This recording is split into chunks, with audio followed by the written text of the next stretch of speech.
Jharkhand governor CP Radhakrishnan కు Telangana governor గా అదనపు బాధ్యతలు ఇచ్చారు. దీంతో పాటు పుదుచ్చేరి లెఫ్టినెంట్ గవర్నర్ గాను సిపి రాధాకృష్ణన్ అదనపు బాధ్యతలు చేపట్టనున్నారు. తెలంగాణ గవర్నర్ తమిళసై నిన్న రాజీనామా చేశారు.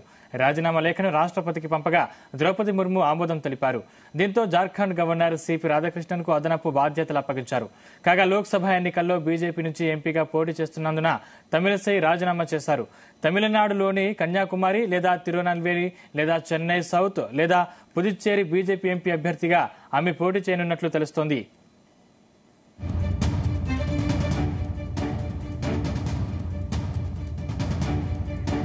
తమిళసై రాజీనామా చేయడంతో జార్ఖండ్ గవర్నర్ కు తెలంగాణ అదనపు బాధ్యతలు అప్పగించారు. సిపి రాధాకృష్ణన్ తమిళనాడుకు చెందిన వారు. కోయంబత్తూరు నుండి 2 సార్లు లోక్సభ ఎంపీగా ఎన్నికయ్యారు. బీజేపీ రాష్ట్ర అధ్యక్షుడిగా కూడా పనిచేశారు. 2023లో ఫిబ్రవరిలో జార్ఖండ్ గవర్నర్ గా ఎన్నికయ్యారు సిపి రాధాకృష్ణన్.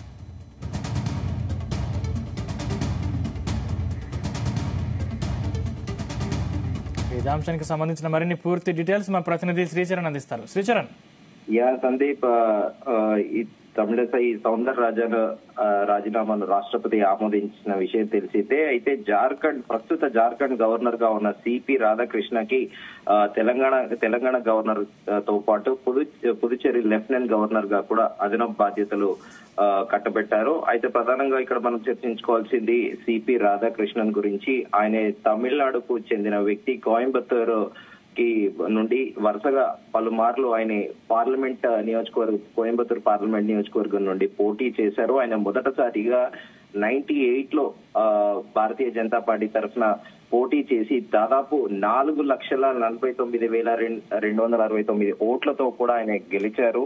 ఆయన 2 మార్లు కూడా ప్రధానంగా అక్కడి నుంచి పోటీ చేశారు. 2019లో కూడా ఆయన 2వ స్థానంలో నిలిచారు. ఇప్పుడు ప్రస్తుతానికి ఆయన జార్ఖండ్ గవర్నర్ గా ఉన్నారు. అయితే నిన్న సాయంత్రం వరకు కూడా ఒక ప్రచారం జరిగింది. ప్రస్తుతం ఆంధ్రప్రదేశ్ గవర్నర్ గా ఎవరైతే ఉన్నారో ఎస్ అబ్దుల్ నజీర్ తెలంగాణకి అడిషనల్ ఛార్జ్ అదనపు బాధ్యత స్వీకరించబోతున్నారు అనేది కూడా ప్రధానంగా ఒక ప్రచారం నడిచింది. ఆయన కూడా గడిచిన కొద్ది నెలలుగా ఢిల్లీ పెద్దలతోని కూడా ఆయన ఒక విజ్ఞప్తి కూడా చేసినట్టు కూడా ఒక ప్రచారం జరిగింది. వయసురీత్యా ఆయనకు ఆరోగ్యం బాలేదని, హైదరాబాద్ లో ఉంటే తన ఆరోగ్యాన్ని కూడా బాగుపరచుకోవచ్చని, ఫుల్ టైమ్ గా కూడా తనకు తెలంగాణ గవర్నర్ గా ఇవ్వాల్సిందిగా కూడా ఆయన కొద్ది నెలల నుంచి కూడా హైకమాండ్ అభ్యర్థిస్తున్నట్టు కూడా ప్రధానంగా ప్రచారం జరిగింది. అయితే ఇప్పుడు మనము ప్రధానంగా చర్చించుకోవాల్సింది మాజీ గవర్నర్ తమిళసై సౌందరరాజన్. మనము ఒక 2 నెలల కిందటనే మనము జీటీవీలో మొదట మనం ఊహించిన విధంగానే ఆమె రాజీనామా కూడా చేశారు. ఆమెకి గడిచిన దాదాపు 2 సంవత్సరాల నుండి ప్రధానంగా మనం చెప్పుకోవాల్సింది 2022 నవంబర్ నుండి ఆమె ఢిల్లీ పెద్దలతోని తరచుగా సంప్రదింపులు జరుపుతూ తనకు తమిళనాడు పాలిటిక్స్ లో క్రియాశీల రాజకీయాల్లో పాల్గొనాలి, యాక్టివ్ గా ఉండాలనేది కూడా పలుమార్లు పెద్దలను అభ్యర్థించినట్లు కూడా ప్రచారం జరిగింది అప్పట్లో. అయితే ఆమె గతంలో కూడా తిరుత్తల్లి నుంచి ఆమె ముఖ్యమంత్రి కరుణానిధి కుమార్తె కనుమోజీ పైన కూడా ఆమె పోటీ చేసి ఓడిపోయారు. కానీ ఆమె స్వతహా వాళ్ళ తండ్రి కాంగ్రెస్ నేత, సుదీర్ఘ అనుభవం ఉన్న కాంగ్రెస్ నేత, తమిళనాడులో చాలా సుపరిచితమైన నేతగా కూడా వాళ్ళ తండ్రికి ఒక పేరుంది. దీనితో పాటు వాళ్ళ బాబాయ్ కూడా యాక్టివ్ గా ఉండడము, ఆయన కన్యాకుమారి ఎంపీగా పోటీ చేయడం, ఇలా మొదటి నుండి కూడా రాజకీయ నేపథ్యం కలిగిన కుటుంబంతో స్వతహా ఆమె కూడా పలుమార్లు పలు వేదికలపైన ప్రస్తావించారు. నాకు చిన్నతనం నుండే రాజకీయాల పట్ల అమిత ఆసక్తి ఉంది అనేది కూడా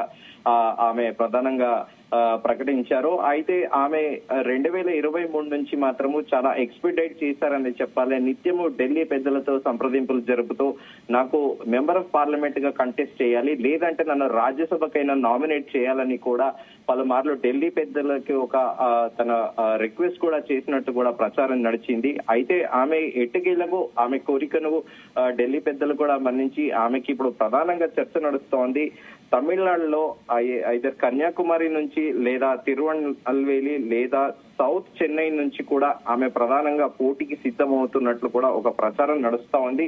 అయితే బేసిక్ గా కూడా పొలిటికల్ క్రిటిక్స్ ఏమంటారంటే, ఒక పాలిటిక్స్ పైన ఇంట్రెస్ట్ ఉన్న వాళ్ళు, పొలిటికల్ గా యాక్టివ్ గా ఉన్న వాళ్ళని తీసుకొచ్చి రాజ్యాంగ పదవులలో కూర్చోబెడుతుంటే వాళ్ళకి అలాంటి పదవులు కూడా పెద్దగా ఆసక్తి చూపెట్టరు, పెద్దగా యాక్టివ్ గా ఉండరు. యాక్టివ్ గా ప్రజలలో తిరగాలనుకునే వాళ్ళని ఒక రాజ్యాంగ బద్ద పదవి హోదా కల్పించి ఒక ఆఫీస్ లో కూర్చోబెడితే వాళ్ళకి అది సెట్ అవ్వని జాబ్ అన్నట్టు కూడా ప్రధానంగా ఒక పొలిటికల్ క్రిటిక్స్ అంటున్నారు. అయితే తమిళసై సౌందరరాజన్ కూడా మొదటి నుండి కూడా ఇక్కడ తెలంగాణ గవర్నర్ గా 2019లో ఛార్జ్ తీసుకున్నప్పటి నుంచి కూడా గత ప్రభుత్వం బీఆర్ఎస్ తోని సై అంటే సై అన్న చందన కూడా కొన్నాళ్లు నడిచింది. రాజ్ భవన్ వర్సెస్ ప్రగతి భవన్ అన్న చందన కూడా నడిచింది. అయితే పలుమార్లు బీఆర్ఎస్ నాయకులు కూడా ఆమె పైన ఆరోపణలు కూడా చేశారు.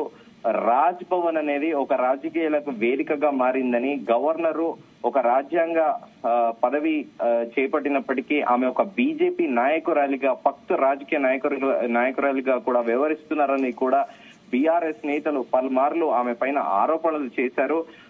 ఏదేమైనప్పటికీ ఆమె ఎండ్ ఆఫ్ ది డే ఆమె యాక్టివ్ గా తమిళనాడు పాలిటిక్స్ లో ఉండాలని డిసైడ్ అయ్యారు. ఇప్పుడు ప్రస్తుతం అయితే ప్రచారం జరుగుతోంది. ఆమె సౌత్ చెన్నై నుంచి దాదాపు ఆమెకి టికెట్ కన్ఫర్మ్ అయినట్టు కూడా ఆమెకి ప్రధానంగా ఒక ప్రచారం నడుస్తుంది. దానికి ప్రధాన కారణం ఏంటంటే, ఆమె మీటు ఉద్యమం అనేది అప్పట్లో ప్రముఖ సింగర్ మీటు వివాదాన్ని తెరపైకి తీసుకొచ్చింది. ఈమె తెరపైకి తీసుకొచ్చి యావత్ తమిళనాడుతో పాటు యావత్ దేశంలో ఉన్న పెద్ద లీడర్లందరినీ కూడా ఆమె ప్రధాన దృష్టి ఆకర్షించిందని చెప్పుకోవాలి. ఈ నేపథ్యంలో ఆమెకి ఆ మీటు ఉద్యమంతోనే తమిళనాడు చెన్నై సిటీలో కూడా ప్రధానంగా ఆమెకి విపరీతమైన అభిమానులు ఉన్నారు. దీంతో పాటు స్వతహా వాళ్ళ తండ్రి నుండి వచ్చిన క్యాడర్ కూడా కొంత మేరకు ఈమెకి సపోర్ట్ చేస్తుంది అనేది కూడా ప్రధానంగా ఒక చర్చ నడుస్తోంది. దీనితో పాటు ఈమె కూడా చెన్నై పట్టణంలో కొంత మేరకు క్యాడర్ ని కూడా బిల్డ్ చేసుకున్నారని, అలాగే ఇప్పుడు ప్రస్తుతం అక్కడ తమిళనాడు ప్రెసిడెంట్ అన్నామలై కూడా విస్తృతంగా ప్రచారం చేస్తున్నారు. ఒక హైప్ అయితే తీసుకొచ్చారు. ఎన్నడూ లేని విధంగా తమిళనాడులో బీజేపీకి ఈసారి ఎవరు విధంగా కూడా పలు పార్లమెంట్ సీట్లు కూడా గెలుచుకోబోతున్నారు అనేది కూడా జోరుగా ప్రచారం నడుస్తోంది. ఈ నేపథ్యంలో తమిళసై సౌందరరాజన్ కూడా సౌత్ చెన్నై నుండే పోటీ చేయనున్నారనేది కూడా ప్రధానంగా ఒక చర్చ నడుస్తోంది. సందీప్, శ్రీచరణ్, అంటే గవర్నర్ రేస్ లో ఎంతమంది ఉన్నారు? అంటే తాత్కాలికంగా నియమించిన ఈ పదవికి ఎప్పుడు భర్తీ చేసే అవకాశం ఉంది? అయితే ప్రస్తుతానికైతే ఎలక్షన్ కోడ్ ఉంది. యూజువల్ గా ఒక నానుడి ఉంది, అది అంటారు. అది ఎంతవరకు అనేది మనం వెరిఫై చేయాలి. ప్రస్తుతానికి ఎలక్షన్ కోడ్ ఉన్న సందర్భంలో పక్క రాష్ట్రాల్లోని గవర్నర్లని అదనపు బాధ్యతలుగా ఎక్కడైతే గవర్నర్ పోస్ట్ అనేది వేకెంట్ అవుతుందో అక్కడ భర్తీ చేస్తారనేది ఉంది. ఎలక్షన్ల తర్వాత ఖచ్చితంగా రాష్ట్రానికి కొత్త గవర్నర్ వచ్చే అవకాశం ఉందని అయితే కూడా ప్రధానంగా అయితే ఒక చర్చ అయితే నడుస్తోంది. Sandeep, thank you Sricharan.